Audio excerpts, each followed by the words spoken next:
every meeting that I've had so far today, and I've met some great people, I always ask the name and the name of your farm and where you're from. Yep. My name's Dominic Pitigliano, and I'm with Pitigliano Farms from Tipton, California. We farm about 2,000 acres of our own property and then about 10,000 acres for other people. Be a neighbor, investment group, just that's how we got started in that in 1975, custom farming. To kind of, we always joke, my dad started custom farming alfalfa to pay for his cotton habits back in the day. Yeah, back in those days, it was all cotton yeah. coming up 99. Right around 93, we planted our first pistachio. Really? So in the late 70s, we started planting almonds and then saved enough money of family, and then right around 93, planted the first pistachio. And those pistachio trees are still there, aren't they? Oh yeah, and that's the same dirt that my great-grandfather started in about 1919 in this valley. And then something happened, I don't know if a disease came through, and it all got wiped out. But in 1955 is when he hit it really good. And he went from crop sharing to actually owning property in that year. So, wow. Yeah, he was a groundskeeper at a cemetery down in Inglewood. Inglewood, California. And an old Italian lady was speaking Italian to him, and he did a really good job. So brought him up to the valley and said, I own this property. Can you take care of it for me? So that's how our family came up here. Wow. So pretty big. Isn't that something? Yep. So I'm the youngest. I have another brother, two other brothers on the business, and then my mother and father. So, and we're all partners and active, and it's going pretty good, I think.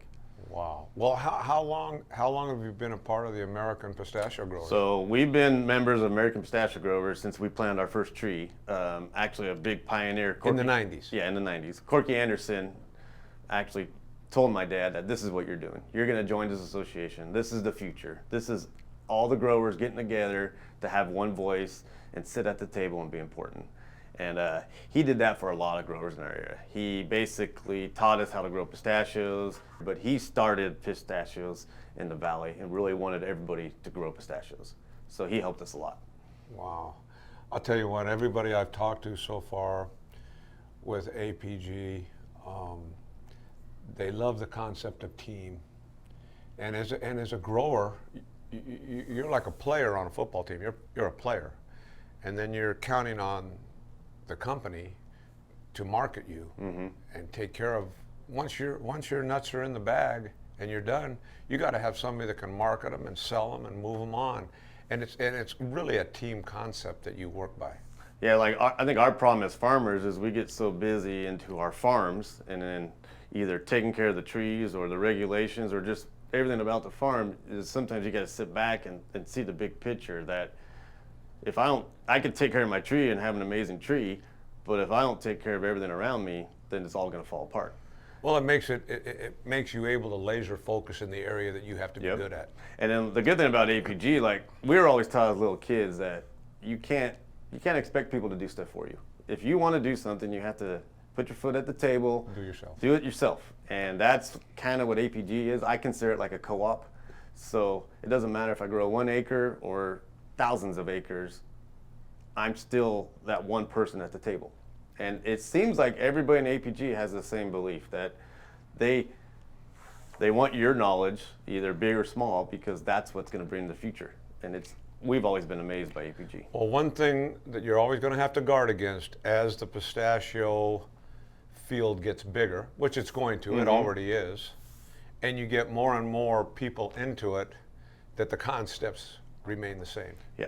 Well, it's interesting you said, as I've been to Washington, D.C. for APG, and they don't care about me being there, but if I go and tell them that I'm representing 800 other growers from the valley, then, oh, well, now you're somebody that means something to us for our votes and our future. But they only see one person, but it really means 800 people. And also the fact that we're more than just California. There's pistachios in other states, and we're representing them too.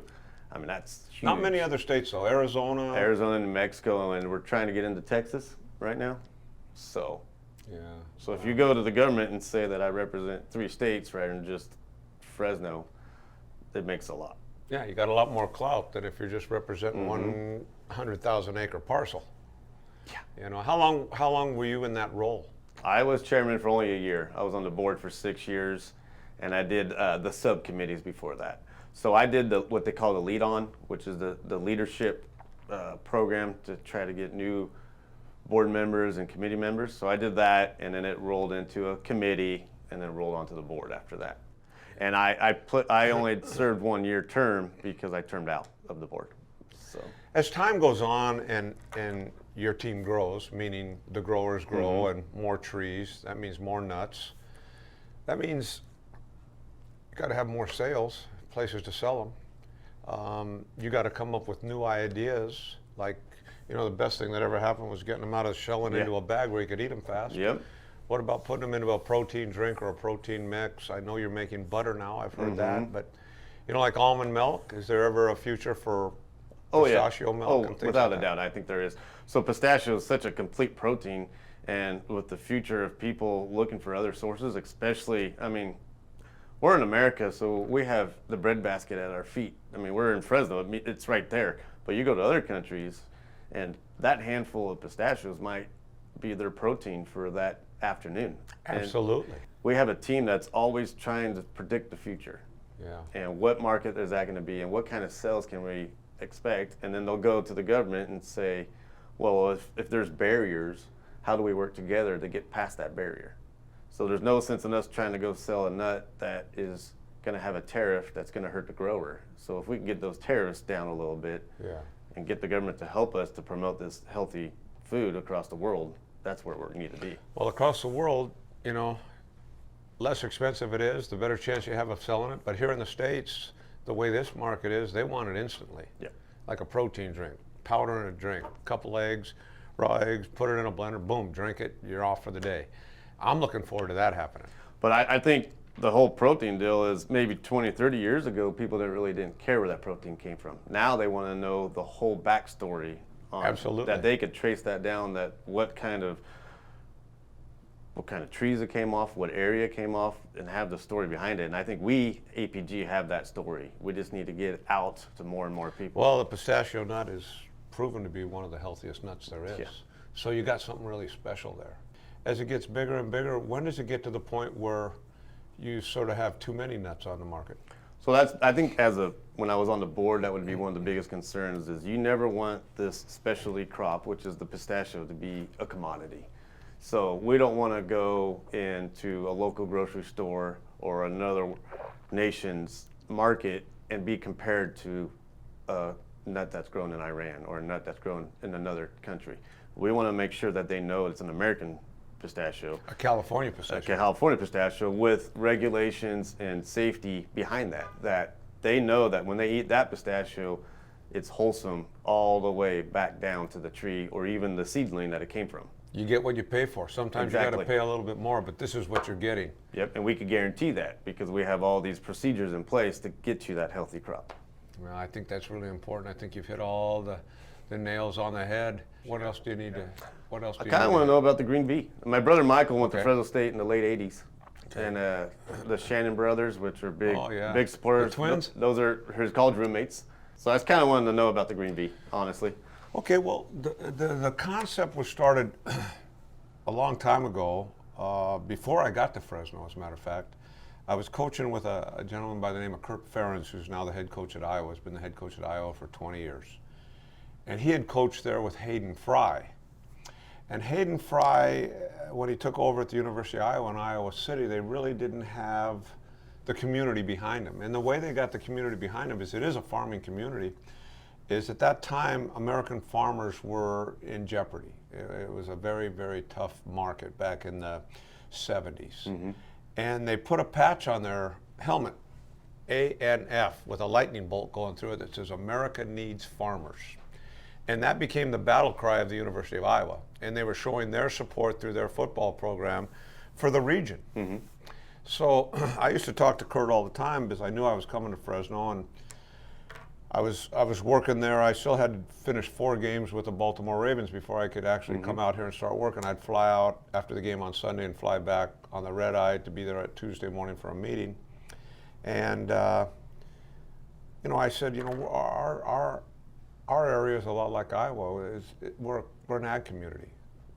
Nobody really understands California ag community. Mm-hmm. Well, the Central Valley is an ag community. That's what makes us strong. That's what makes this state strong, is the agricultural richness of this state, but it's centrally located from Sacramento to Bakersfield.